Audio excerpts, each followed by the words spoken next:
Baba, we're in your presence. Let it rain. Oh, your rain. Let it fall on me. We're in your presence. Let it rain. Oh, your rain. Let it fall on me. We're in your presence. Let it rain. Oh, your rain. Let it fall on me. We're in your presence. Tinokugamuchirai vateereri vevhangeri. Ndinoitwa mufundisi Simon Paringa. Ndinoparidza Kingdom Message Series. Donzo redu nderekuti vanhu pfungwa dzavo dzivandudzwe vave neunderstanding yeKingdom yaMwari. Nokuti nhau yeKingdom nderelationship, ukama hwemunhu naMwari. Zvisinei kuti unopinda kereke ipi. Saka tinokutendai mose munoteerera vhangeri. Haisi nyaya yematransfer kuti uchinje kereke yaunopinda, asi kuti inyaya yekuti your mind must be renewed so you can walk as a son of God in the kingdom. Nokutendai Mwari wakuitire nyasha zvikuru. Father, in the name of the Lord Jesus Christ, because of this message that has been preached today, may your mighty hand touch everyone that is emotionally having a plan against their lives. Thank you, Jesus. We cancel it in the name of whatever plan that the devil has upon everyone that is here. We cancel those plans. If there be any meetings that spiritual beings are having against their lives, we disrupt those plans in the name of the Lord Jesus. In the name of the Lord Jesus Christ, give them joy, prosperity, peace, and harmony in everything they do.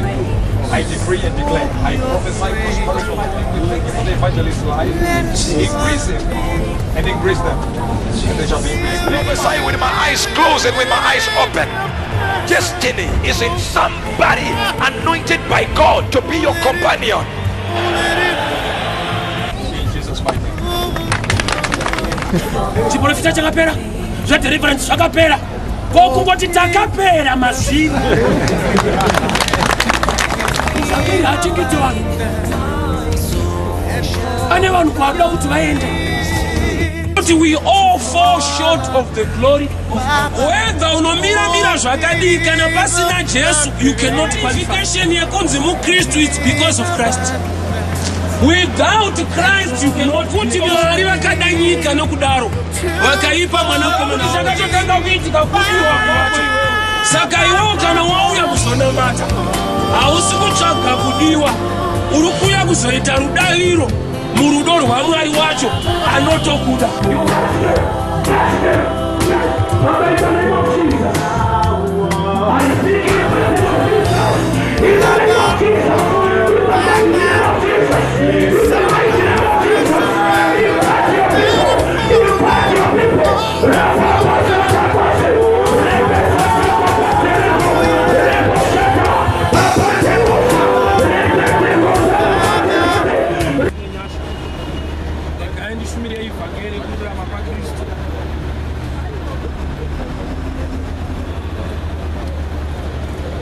Joshua chapter 6 from verse 22.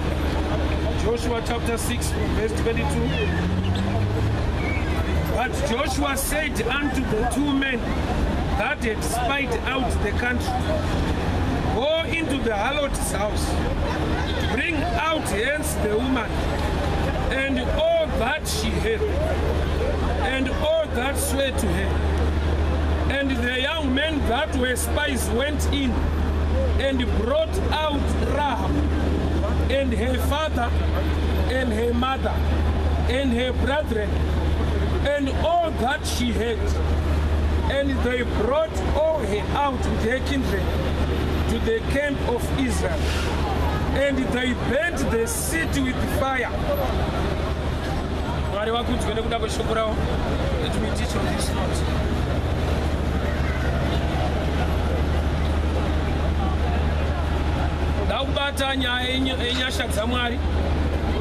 The grace of God that is sufficient. Nyasha dzamwari dzakaringana dzakafanira kuti dziuye upenyu hwemunhu anenge atenda kuvhangeri. Mukadzi kuti ari kutaurwa nezvake ari kuponeswa pano. Rahab, she was a harlot kana chaiva chifeve, achigara on the wall pamadziro kana parusvingo rweJeriko. Zvino Mwari nevana veIsraeri vari kuda kuti apinde nawo Kenani.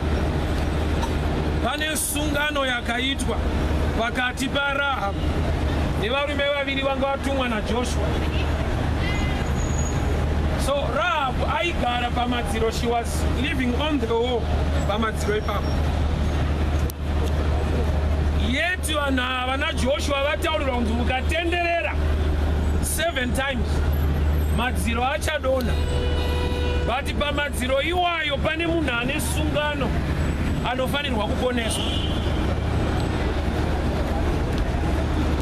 Izvobva zvatongondibuditsira pachena kuti nyasha dzaJehovha kana dziri mulife yako, no matter the shaking ingangoitika panzvimbo yauri kana in your business, in your marriage, Mwari vane nzira yekukuponesa yavainayo. Nokuti Rahabu haana kuchinja pekugara, asi kuti akachinja magariro in terms of character ari pamadziro iwayo. Nhororondo yake inoti she was a harlot, but akaramba kuti future yake irambe ichingonzi Rahabu the harlot. Future yake yanga yakunzi Rahabu akazova tateguru mugenealogy yaJesu. So there are times yekuti in life you cannot change your history, but you still have the power to change or shape your future. In life you don't have power to change your history, but you have got power to shape and change your destiny. Rahab watarerenga nezvake, history yake inoti she was a harlot, chaiva chifeve. But handiwo mafiro aakaita achizikanwa nezita iroro. There was a change in her life. Yakaunzwa nei akagamuchira vhangeri ranga richiuya munzvimbo yaaigara. Vhangeri rakauya richiti kuna Rahab nevarume vaviri vanga vatumwa naJoshua, masvingo eJeriko achadonha. So these 2 men were sent as spies. Ndokubva vagamuchirwa mumba maRahabhu chaiva chifeve. Hazvireve kuti Mwari vanga vafarira chifeve. Mwari vanofarira kuponesa. Rahabhu chaiva chifeve. Mwari ndokubva aita sungano nevanhu vake kuti tauda kupunza masvingo eJeriko. But sei chifeve chakapona. Uyu Mwari ari kukonzera kupona kwechifeve achida utsvene. Isaini yekuti chivi hachidarike nyasha dzaMwari. Zvekuti kuramba uri muzvivi nyasha dziriko yaignorance yemunhu ari muzvivi, kwete kuti Mwari wacho haana nyasha kana hanya neupenyu hwemunhu. You cannot change your history, but you got power to influence or change your destiny. So Rahab akaita sungano in agreement nevarume vaviri vanga vauya mumba make. Ndinofara kuti Mwari ane nyasha kusvika palevel yekuti Rahab sechifeve kuuya kwevarume mumba make, it was a common day-to-day issue. But on this note, varume vakaunza ruponeso kwete distraction. Varume vakaunza favor kwete matambudziko. But vakauya mulevel yemawiro aita vamwe varume nguva dzese. There are times yekuti munhu anota ina ndisandambonzwa Mwari vachitaura. Wakavanzwa but hauna kuziva kuti ndiwo. God speaks, Mwari vanotaura. Zvekutoti in your own level, hausi mudhikoni, hausi erida, hausi asha, but God can speak to you. Rahab chaiva chifeve, salvation ikataurwa mumba make. salvation ikaminiswa mumba make, varume vakatouya semawiro aita vamwe varume ekute, but iye akava nemeso ekuona emweya ekuziva kuti mhando yauya mumba mangu nhasi is not a day-to-day business. Apa it's a better revelation yekuti ini ndichiponesawo hama dzangu. Saka Mwari kuti vaponesera kwakatotumwa varume iye achizikanwa kunzi chifeve. Because there are times yekuti help yako yawainamatira mulife mako yakauya, but yakauya sekunge yakwana mulevel ezvinhu zvako zvekuti hauna kuona the god part of it, nokuti it was a day-to-day activity yawagara uchiita. Zvinototora meso emweya kuti daabva azive kuti varume vauya mumba nhasi hasi makastoma, nokuti iye kana aiva chifewe mumba make maiuya varume every day. Saka zvaitotora a better revelation kuti azive kuti vauya nhasi handizve mazuva ese. Ipapa ndo panocreate a difference mulife, kuti shoko raunonzwa iwewe mazuva ese rinogona kuzouya riri raMwariwo zveshuwa, ukatofungidzira kuti ndere mazuva ese nokuti wagara uchizvinzwa izvozvo. Aya, Rahabhu kuuya kwevarume mumba make haisi nyaya inoshamisa, nokuti chaiva chifeve, but hechinochishamisa madziro eJeriko aondomoka, iye akaponeswa nehama dzake, but mawiro aita ruponeso auya ari mulefu yezvinhu zvaakajaira zvemazuva ese. Saka manifestation yaMwari mulife yemunhu inogona kutora shape kana character yemunhu wacho, zvekuti munhu wacho anotofanirwa kuva active muna Mwari kuti azive kuti izvi zvina Mwari. Paulo neimwe nguva anotaura achiti kune vane murau ndinoita sewe murau, kune vasina murau ndinoita sekunge asina murau. To the Jews I act like a Jew, to the Romans I act like a Roman. Chikonzero ndoda kuvahwina kuti vauye kuna Kristu, but ivo vakasaziva kuti the man is acting, he is not part of this issue. Vanorasika vakafungidzira kuti ari kuapruvha kana kutsigira zvavari kuita. So help yauya paJeriko. Sandichiti destruction haitangire construction, destruction haitangire favor, flood haitangire answer. Noah, flood isati yauya panga patounzwa munhu kunzi vakachakati chekuti kune vaigona kuponeswa vasina kuponeswa, kwete nekuti Mwari angasade kuponesa, but type yacho yakaramba kupinda muplani yeruponeso. Ichokwadi kuti Mwari vanga vatsamwa neuipi hwaiwa panyika, but ichokwadi zvakare kuti areka yakavakwa, Noa akanzi usavhare dhoo, Mwari vachidei vachivavarira iye akaipa wacho kuti apone. So nyasha dzaJehovha dzinogara nekusingaperi, but munhu anogona kudzipodza idzo dziriko. Nyasha ndedzemahara, but it takes a revelation to connect yourself to the grace. Rahabhu chifeve zvekuti hapana need yekuti vekwaMwari vavavarire kusevha type iyoyo, but nekuda kwekuti nyasha dzaMwari ndo zvadziri kuponesa mutadzi akapona. Havana kuuya vachitsvaga Rahabhu nokuti vari kufarira ufeve hwake. Rahabhu nyangwe chaiva chifeve akagona kugamuchira kutaura kwevanhu vaMwari vasvika mumba make. So turn around in life yako is when you welcome the word of God in your life. Despite kuti unoita nezvei chii zviri kunetsa, but turn around your life is when you welcome the word of God in your life. Inofara bhaibheri rangu rinoti Jesu akasimuka kumba akaenda kunobhabhatidzwa naJohani. Apedza kubhabhatidzwa mweya mutsvene ukauya pamusoro pake, kureva kuti mweya mutsvene wagara uriko, but waimirira a step inotorwa naJesu. Iyo mweya uchitoziva kuti takamirira kuita basa naJesu, but mweya usiriwo unofanoenda kwaJohani, unomirira Jesu kuti auye iko, mweya wagouya pamusoro. Maprinciples arimo mukunamata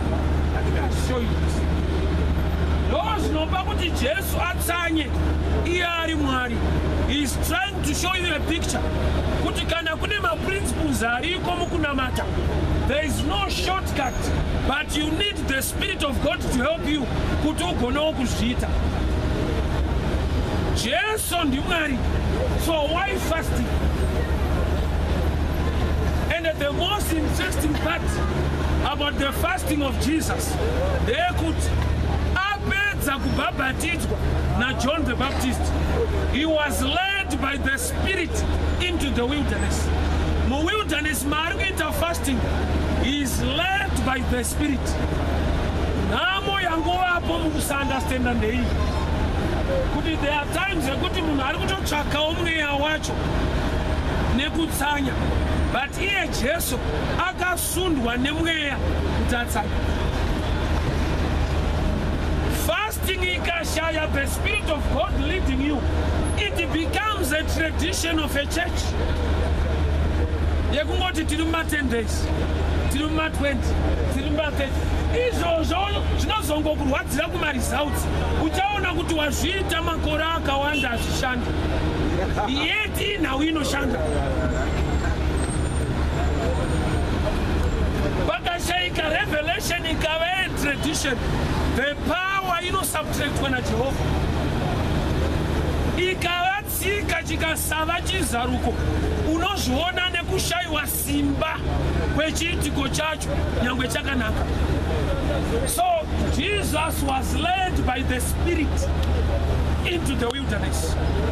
Imomo ndokubva atsanya, ari mukati mekutsanya, wakaipa ndokuuya nemiedzo.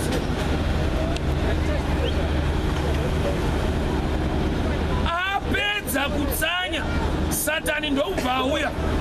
Saka haugone kutsanya kuti udzinge wakaipa, nokuti from the knowledge iri muBible, Jesu achitopedza kutsanya akashanyirwa newakaipa.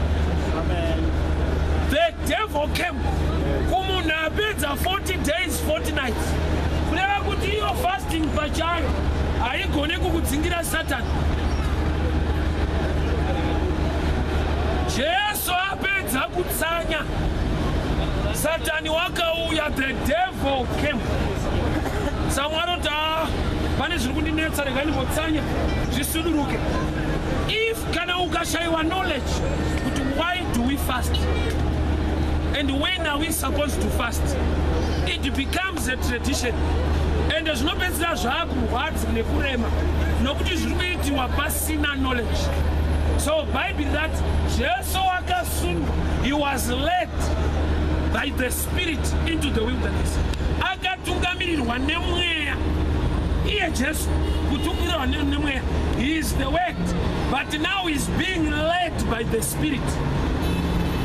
So ari mu process ye fasting, achiti nhasi ndapedza, the devil came.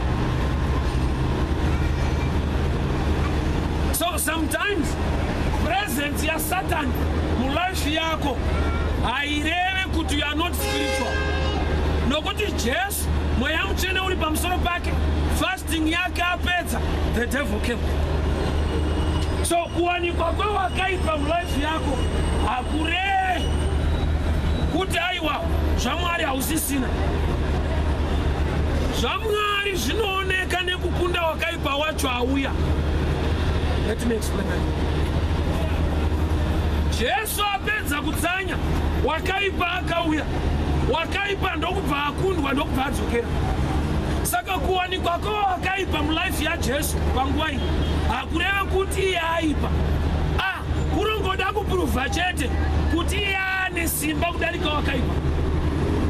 So apedza 40 days 40 nights fasting, the devil came. hei ino miedzo kana uri mwana waMwari kwabva kumvura kunonyikwa naJohani denga ratotaura kare, this is my beloved son, iye mwana wangu wandinodisa. Wilderness wakaipa anouya oti kana uri mwana waMwari shandura matombari chive chimwe. Iye kuva mwana waMwari yakatopuruvwa naMwari wacho kwete naJesu. Denga ndo rakazaruka, Mwari vakati uyu ndiye mwana wangu wandinodisa. Saka wakaipa paari kuuya achiti kana uri mwana waMwari, Jesu anotoziva kuti iye haandiye kudhibheta nokuti Mwari wacho ndiye anotoiziva. Saka Jesu haana kuti aiwa nditori mwana waMwari zvikazodii. There are times yekuti zvimwe zvinhu zvaunoswera uchidhibheta, God must approve them. Mwari ndo vakati uyu ndiye mwana wangu wandinodisa. Saka kana Satana akauya akati uri mwana waMwari here, there is no need to debate. It's approved by God. Dai Mwari vatiitira nyasha, waregera ukakavara zvinhu zvakanyanya, but waitirwa nyasha dzekuti God will approve whatever you do kuti is with you. Shandura mabwe aya chive chingwa. Ipapa kuti ufungidzire kuti miedzo izvo wakatozoziva patonyorwa kunzi miedzo, nokuti haungave muedzoka kuti munhu ane nzara osangana nemushumiri anoparidza nyaya yechingwa, inenge breakthrough. Kuti hausi kushanda osangana neari kuparidza zvemabasa, kuti uzive kuti pane muedzo unenge watokura pamweya, nokuti ndo solution ka iri kuunzwa.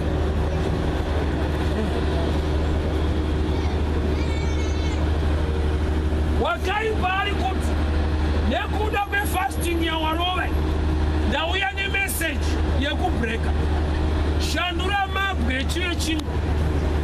Ipapa kuti uzoti paita miedzo panonetsa, nokuti paita chikafu kumunhu ane nzara. But Bhaibheri robva rati ndo muedzo wekutanga. Saka handizive ko ukaedzwa nezvauri kuda ungazozivawo here kuti ndiri kuedzwa.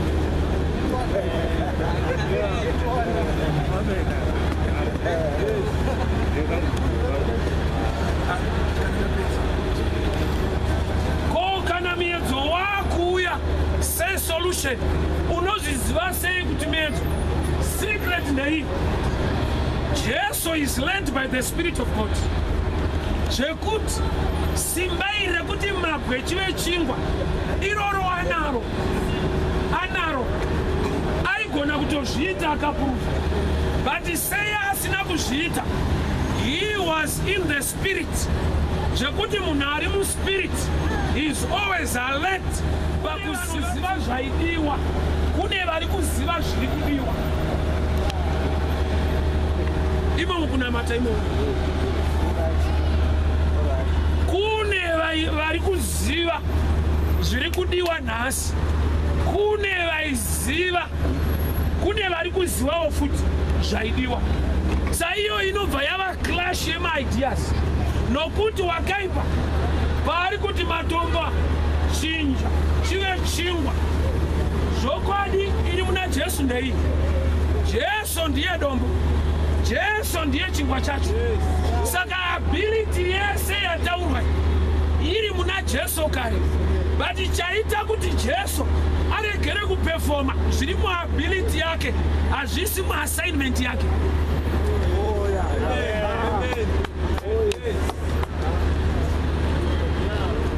Ipapo ndo panooneka level yematurity yemutendi, kuti ability yacho waanayo, but zvinhu zvacho hauite nokuti unotya Mwari. Aiwa, dzimwe nguva chaita kuti udzikame, hapana zvokuti umhanye nazvo. Zvikawanikwa ndo panozoonekwa kunzi vakadzikama. Kana zvese zvama ability yako ndo panozooneka control. Kana mari yacho yapo ndo panooneka kunzi haushaine.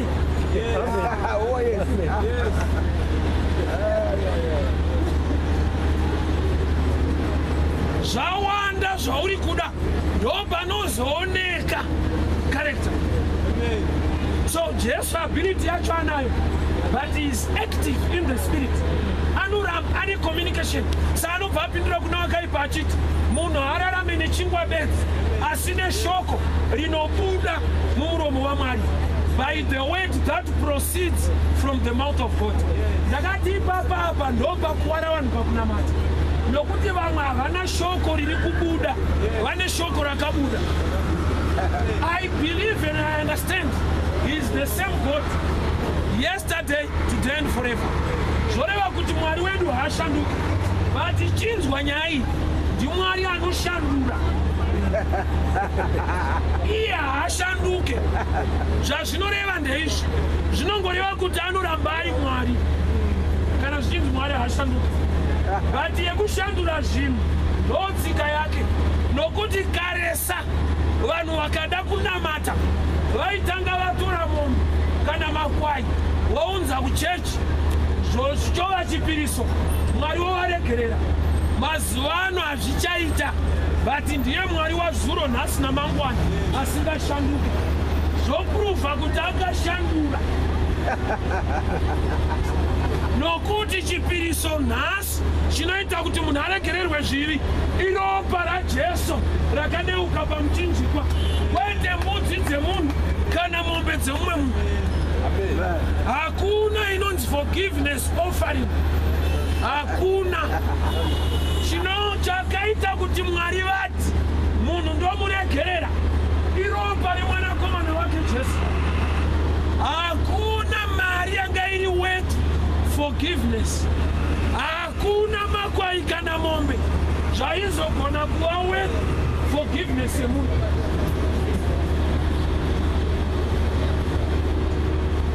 Zvinogona kuitika kuti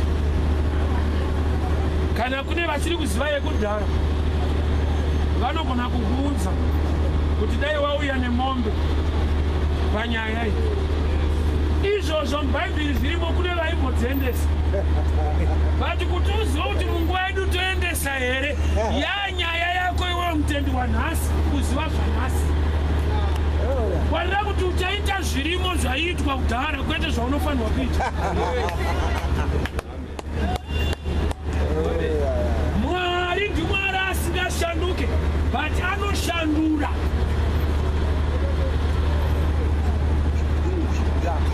That's why even pakuberekwa kwaJesu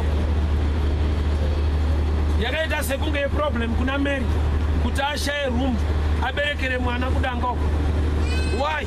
Mwari vari kugadzirisa kuti kare manamatiro amaita musati mauya kuchechi kuzonamata Mwari, maitanga maenda kumatanga enyu monotora zvekunamatisa ropa remamwe makwai. Saka this time mwana wangu ndiye wamunotora kuti munda approach. Still munongouya futi kudanga moona muna Jesu, motora Jesu iye ndiye anzira yenyu. Ipapa unozva Mary chakamupa kutsvaga room yekuberekera kushaya revelation yechaari kubereka, but ari iye ari kubereka. There are times yekuti munhu anenge ana Jesu but asingazive. That's why Bible richiti vanhu vangu vaparara nekushayiwa ruzivo. Ukatoona Mwari akuti vangu, shuwa unenge uri wake. Zvinenge zvatoonekwa kunzi munhu akagamuchira Jesu uyu munamati but ari kuparara. Chikonzero ruzivo. Zvino chinonzi ruzivo chii pamusoro peshoko ndeichi. Ruzivo runoactivatwa nemunhu ari always in the spirit, anogara ari mumweya achinzwa. Nokuti inzwa, muKristu haasi munhu anopinda mumweya. MuKristu munhu wemweya, is a spirit being. Pauro anoti garai mumweya, kwete kuti potai muchipinda. zvekuti musi wesande toimba topinda haisiriyo Christianity. Activities echurch kuva mukristu you are a spirit being, you are always led by the spirit. Whether uri kutoita basa rako riri natural, but the spirit of God is upon you always.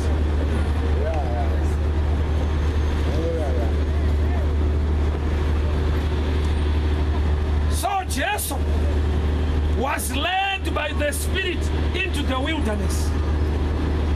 Imomo ndokuyedzwa ndokukunda wakaipa. Wakaipa akundwa nei neshoko, koyanga uya nei neshoko futi. That highest level of temptation is when you know that this way is not a true way. Nokuti inzwa, there will come a time ekuti shoko richawanda zvekuti kuti uzive kuti nderi chairo zvinenge zvautoda makuriro akaita iwewe unama, nokuti rese rinogona kusaunda bheta. Imagine uchiparidzirwa newakaipa, iwe une nzara nyaya yechingwa. That's a wedding season. Kuparidzirwa newakaipa wapedza fasting kuti toita munana wechingwa here.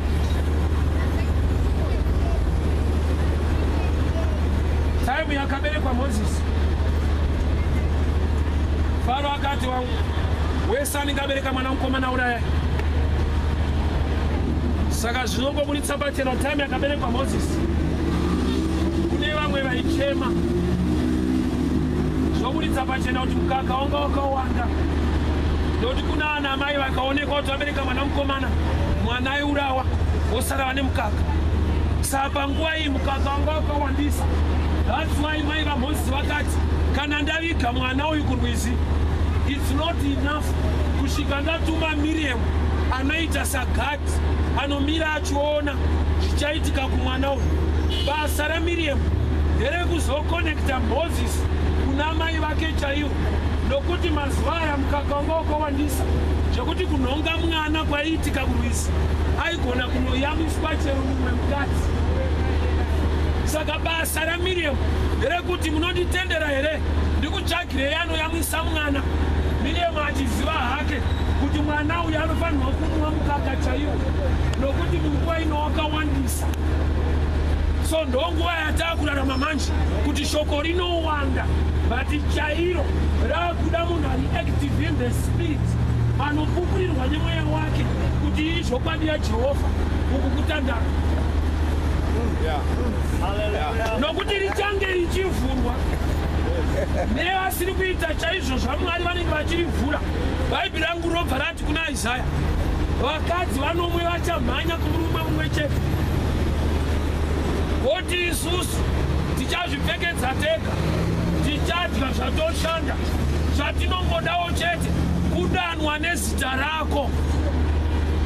Iyoyo irevelation yemachechi kana kuti yemwaka watava in the last days, kuti vanhu vachamhanya kuzita raJesu, but tinozoonekwa kuti ndeve ikoko chii, nokuti ava pavauya vakadzi vanomwe vari kuti tinozvipfekedza tega, tinotsvaga zvekudya tega. Uchaona kuti kune vanhu vekuti kwaJesu variko, but zvavanoita mapfekero machero zvavanoita zvese ndozvavo manje. Zvekuti Jesu wacho even asingazvide vanoti aiwa iwewe takada zita rako chete, ichi chikafu ndechedii. Uchaona vanhu vachinwa vari muchechi inotaura Jesu. Kuda kuti vakati doro redu siya tongoda ngonzi chechi yaJesu. Vanhu vachazvitsvagira zvakawanda, but zita rekunzi vanamati iroro vanoridawo.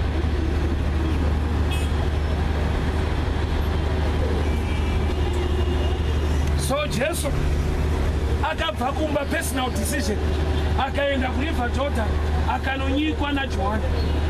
Apedza kunyikwa Bhaibheri roti denga rikazaruka, Mwari vakataura this is my beloved son. Bhuku rangu kuna Romans 8 robva rati yanguva yemanifestation of the sons of God, nguva yekuzviratidza kwevanakomana vaMwari. Munoziva here kuti Jesu achiberekwa, he was a baby, he became a boy. Deira akanzi naMwari anauye son, yange isiri nhau yeage, yange iri nhau yechiitiko chachaitika. Jesu akanzi is now a son at 30. Kwete kuti munhu becomes a son at 30.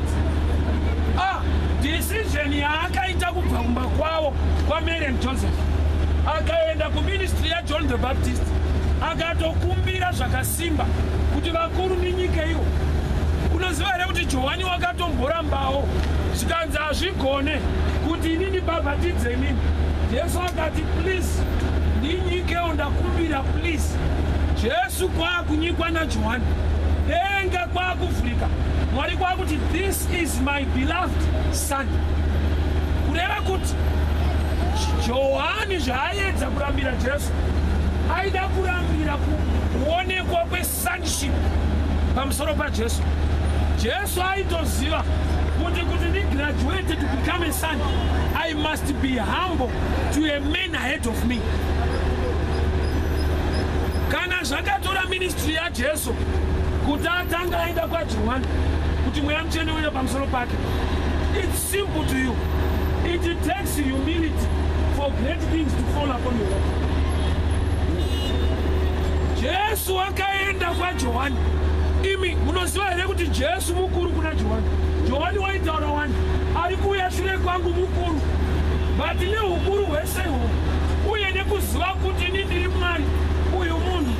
But Jesu unoenda kuna Johani, aenda kudaro denga rozaruka. Kureva here kuti kune vanhu vanogona kukukirira denga ivo vari vadiki kwauri, hongu. Jesu kuti denga rivhurike, angaenda kuministry yaJohn the Baptist, akanojoina ikoko, akaitwa zveikoko, denga rikavhurika, mweya mutsvene ukauya pamusoro pake. Jesu akafamba achiita mabasa makuru kudarika Johani wacho amunyika. Johani aita kuti denga rivhurike, haasi kuita zvikuru. Uyo wanyikwa ndiye ari kuita zvikuru.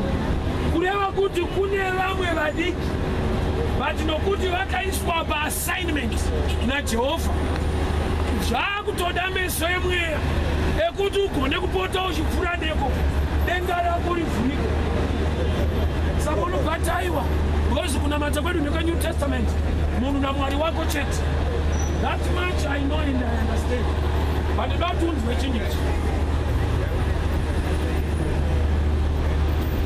New Testament kuti ivepo, kwakatsvagwa mukadzi ainzi Mary, munhu. Let me repeat again.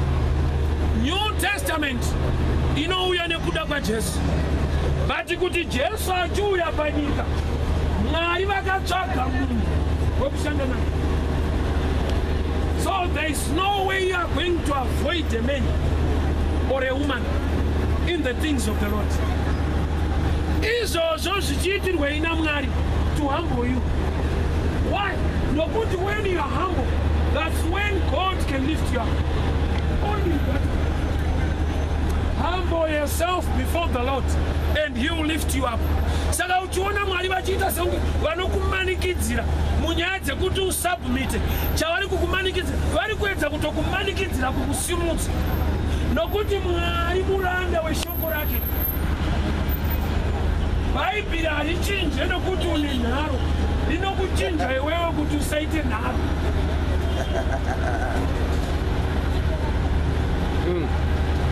So Jesu anoenda kuna John. John is lesser than Jesus. But guess what? John is lesser than Jesus.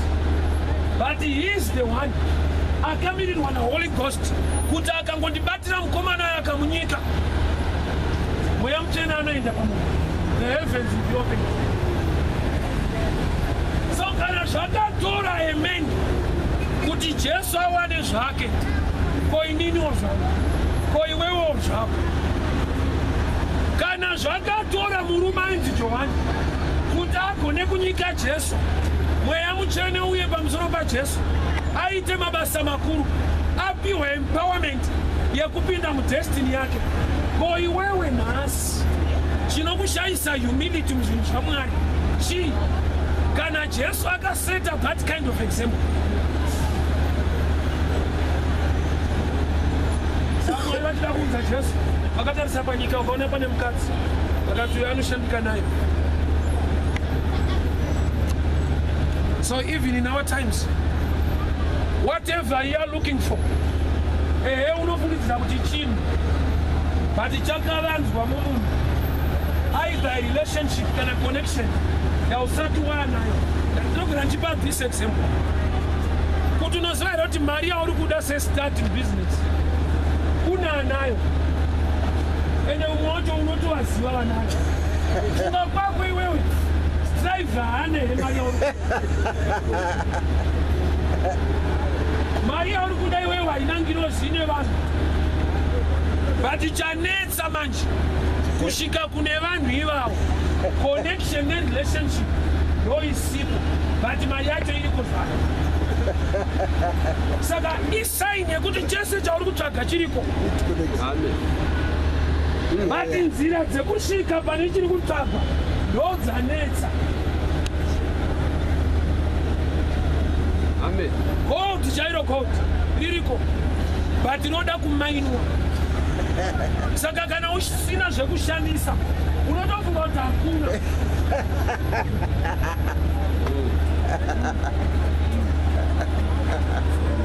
Izvezvi pane laptop yauri kuda, pane mashops ane malaptop iwayo izvezvi.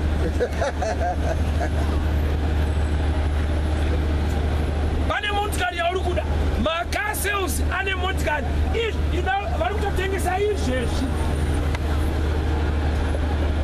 Chese chauri kuda is available, but a way to get there, it's a mystery.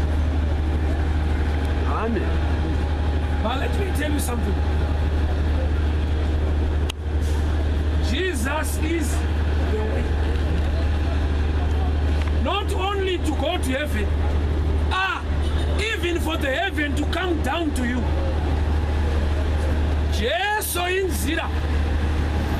Varume, kana nzira ichienda mutaundi kubva kuwadzana, zvapachena kuti ndo nzira yekubva mutaundi uchienda kuwadzana, handiti?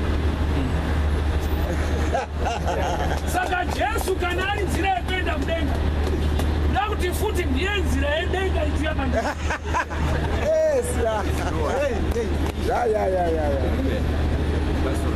Nokuti religion yakatipa picture yekuenda chete, as if rodi yacho haidzoke.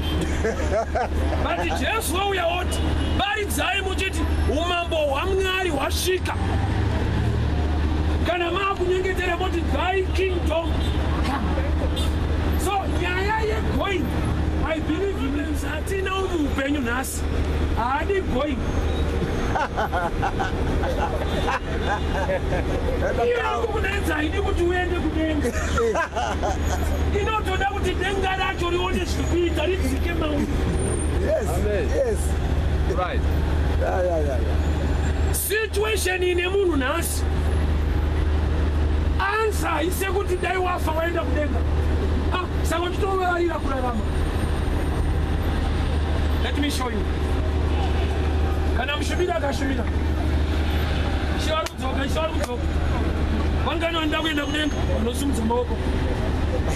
Zonzi varida kuenda nhasi ipapo. Vanenge akabata futi, vada kuenda kudenga vangani, vanosumudza maoko. Zoti kuda vari kuda nhasi. Uzava nhasi vanogona kushaika. Vati vanhu vachida zvavo, vanhasi ndo vatinganetseka nenazvo. Munoisa dambotonzi.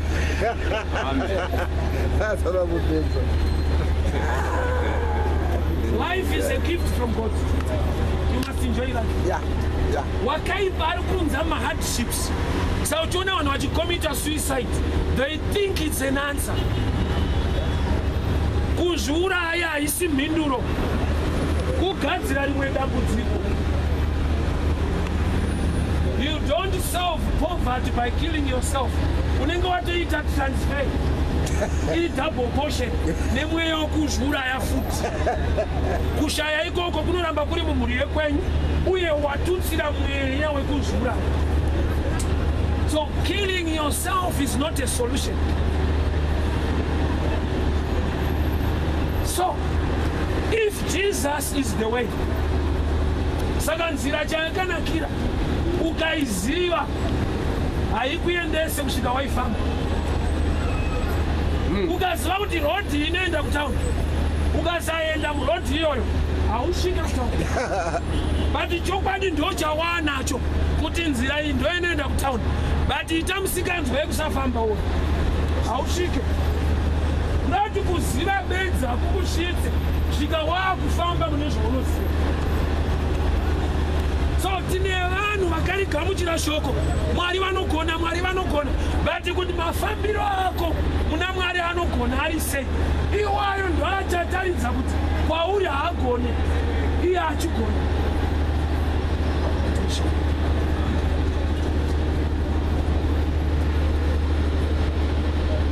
Mugari weSomarari tiri kunwa mvura inobva paleka Lake Chiveni. But ukapinda mune dzimwe dzimba vane mvura shoma, mumwe atone swimming pool panze nepanze pane mvura, ane tanki pambe pa, mumwe ane bucket. Hazvireve kuti ane shoma ari kusupplywa shoma, ndo pekuisa pineapple. Nokuti ane swimming pool ari kupiwa mvura yakafanana neane mugoro. Uyu ari kutokontrola ega kuti inowandisa. Yaproof yekuti zviri kuya zvakawandisa, but handina pekuisa.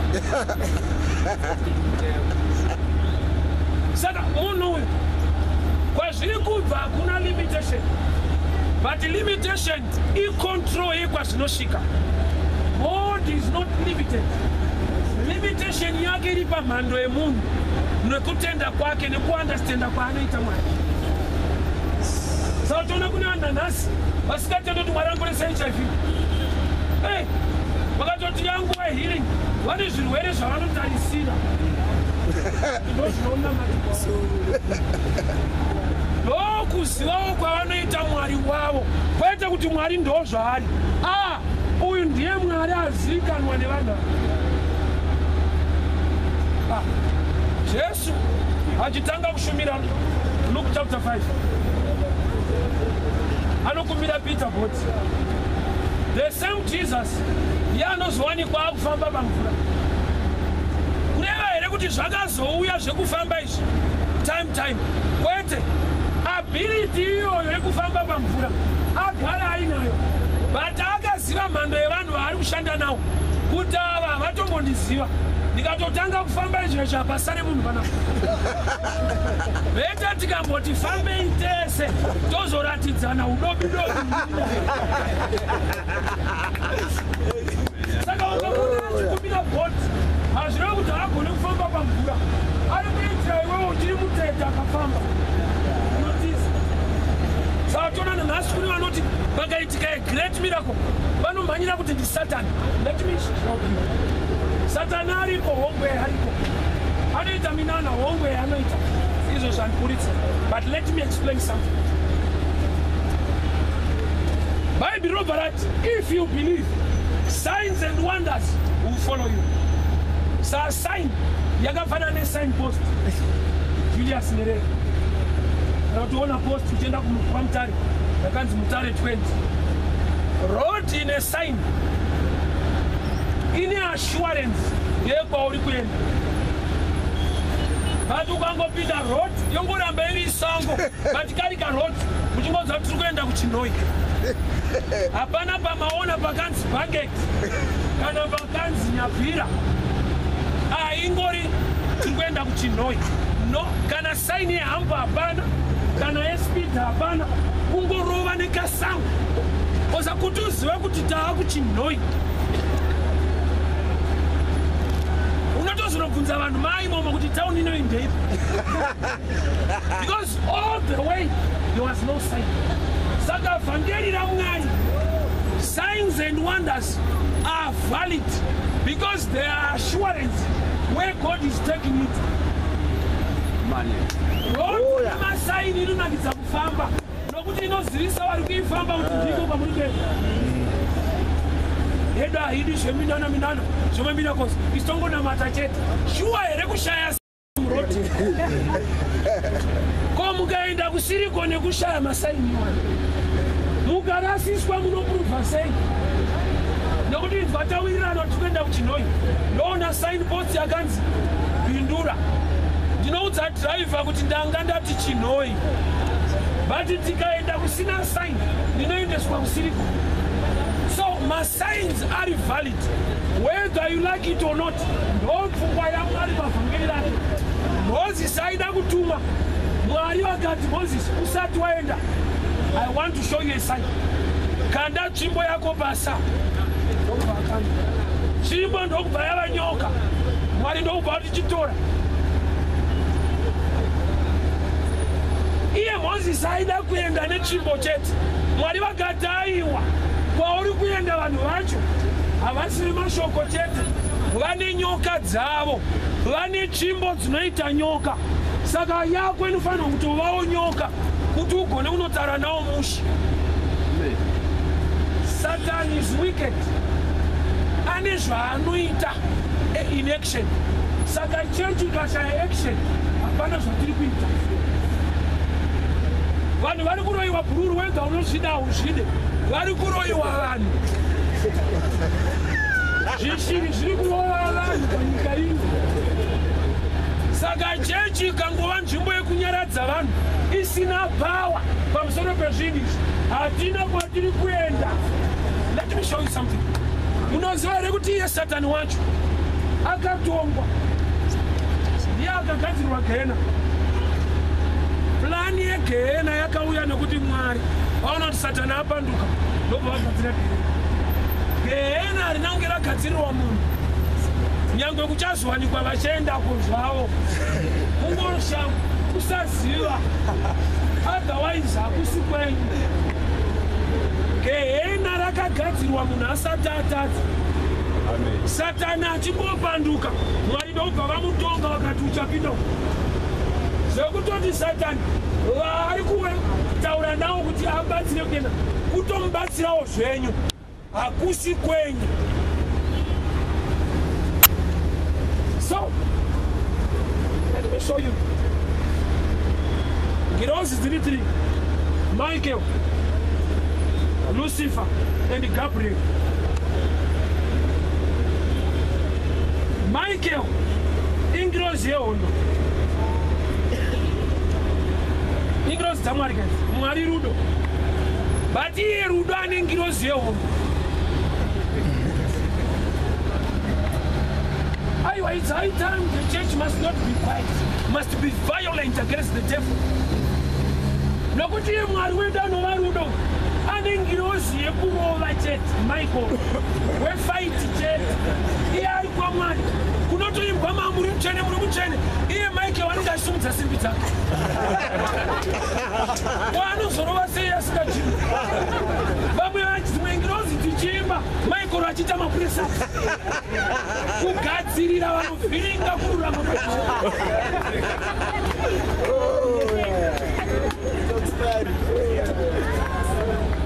Panoitirwe ngirozi yehondo. Zvinozivikanwa kunzi kune vanodenda ende kune vanoda zvehondo. Saka Satani anonge aziva. Vokuva ngirozi padzaifamba dziri tiri, Lucifer anonge aziva kuti uyo anorova inini. Ndozvaakawira, akasikirwa zvondirova. Saka uchiona hazviite kuti Mwari varwe naSatani. It's impossible for a creator to fight against creation. Nokuti maresults they are known already. Zvakafanana newe ukaonekwa uchirova kamwana kegrade 2, hauende mbiri yekunzi unorova. Vanhu ungatoenda mbiri yekunzi wakadherera. But but ukarova wezera rako unoita mbiri dzanorova mukomana. But ukarova kamwana kadiki auite mbiri unonzi basa kudherera chete. That's why Satan paakapanduka Mwari vakati muri klasi yengirosi ka usana Mwari Michael ndiroere mukomana.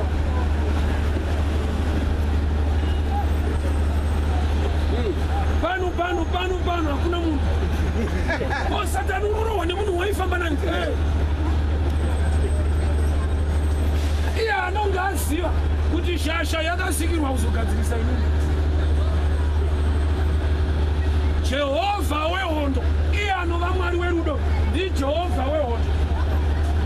So it's high time the church must not be quiet. Aiwa isinguva yekupora wakaipa ari kuitira futi chikonzero anoziva kuti nguva yake ishoma. Munoziva kuti Satani anoziva kuti denga handipindi. Saka hapana chaari kuvavarira kuti apinde, haasi kuvavarira kupinda. Nyaya yake yakatongwa ikapera. Satani haasi kana akatotendeuka zvichaita. Izvozvo anozviziva kuti kana ndikatotendeuka denga ndena rakachadzwa kugara Mwari haashanduka. So he's not fighting to win. Haasi kurwisa kuti akunde. Iye akatokundwawo kudhara. Ari kurwisa kuti vanokundikana vawande. The devil akatokushaisa. Wakambonzwa dhimoni rinoti upinde denga. Hakuna madhimoni ari kufaita kuti usapinde denga. Nokuti kupinda denga ichoice. Let me open. Kudaro kuti effort ya Jesu. Saka effort yake tikaitenda topinda.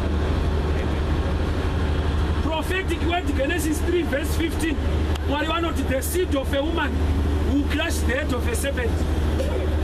The seed of a woman kureva Jesu achatsika musoro wenyoka. Right. Hey, no nyoka. The Satan. The New Testament. Satan in Revelation kabuti nyoka ni Satan. Kabuti Satan haisi nyoka. Satan haisi nyoka. Saka neimwe nguva vana veIsraeri vanetsa mugwenga. Mwari akavatumira nyoka. Kwete Satan nyoka. Saka Satan haisi nyoka. Ndakambonzwa mwachiti Mari ndi Satan. Satan haisi Mari. Mari Satan. Zvinizvo zvigona kuzviclassify. Mari ndiye Satan. Isaine kutoti haumuzive. Unofungidzira. Mari ndi Satan akoma.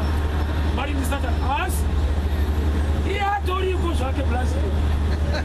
Ende anotoziva kuti vanhu havadi kundiona. Saka uchiona ano haoneke. Anoziva ndikaoneka ndorohwa.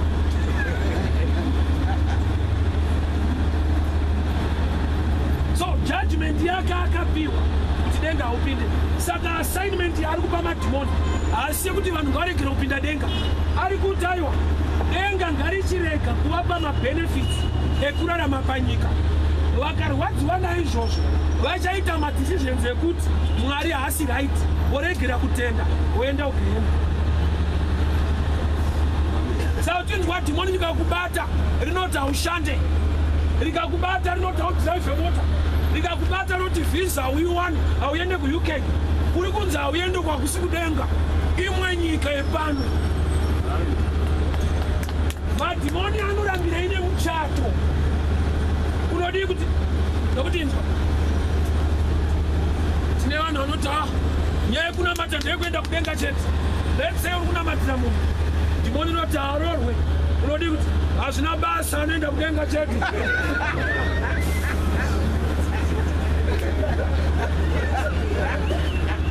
Uri kunamatira munhu dhimoni inobuda roti fambe nemota. Oti mota ina nebasa rese achapinda denga chete. Munhu iyeye anokutsamwira.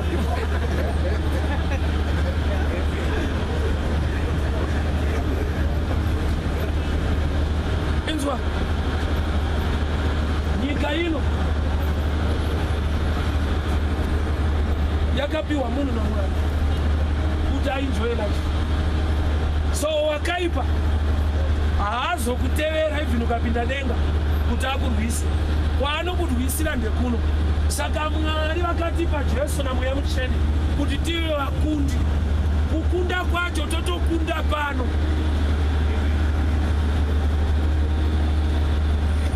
Zviwanziyo dzakarongwa zikanzi rugare kudenga.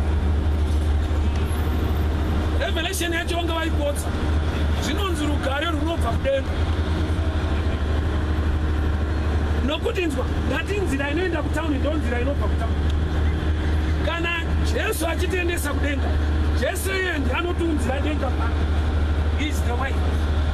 Saka masituations ane vanhu nhasi anotoda kugadziriswa nevhangeri rine chekuita nezvinhu zviri kuvanetsa nhasi, rakaparidzwa naJesu, rakafirwa naJesu, nderekuenda, ropa rake nderekuti uponeswe upinde denga. Bati mashoko ake ngaakupinde kuti denga racho rikupindewo iwewe uri pano. So maziro aunoita Mwari ndo mashandiro anoita Mwari. Daniel 11:32 vanoziva Mwari wavo vachava nesimba, vachaita mabasa makuru. Munoziva here kuti kune vanhu vekuti vakabatwa nemweya waMwari chaivo vanokutsikira moto. Bati kuri kumusangano ikoko vatokwereta rori yemumwe munhu. Bati chiona zvavari kuita nemweya unoti ukavabata wotsika moto. Bati sei usingavabate kuti vaite mari? Ndewe moto chete. Mweya waMwari ndoziva. Vanhu vanobatwa nemweya waMwari vakamufambira mumoto so vasingatsve. But abuda imomo life yake inenge yakatsva zvakaitwa. Ndoregere basa raMweya Mutsvene rekuti mufambe mumoto. Aiwa ndo zvimwe zviratidzo zvake, ane basa rakakura. Vanondodzidziswa. Samaona kuti vanhu vanonzvenga kuchechi vaenda kun'anga. Chikonzero chechi haisida kuita action, iringotaura nyaya. N'anga dzinoita action.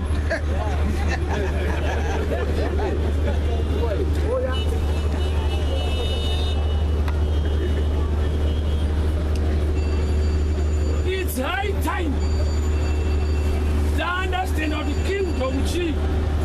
kingdom is simba raJehovha riri kuratidzwa riri kuita take over the kingdom of the earth, the kingdom of heaven. Umambo hwaMwari ukauya mauri unoita take over the kingdoms of the earth.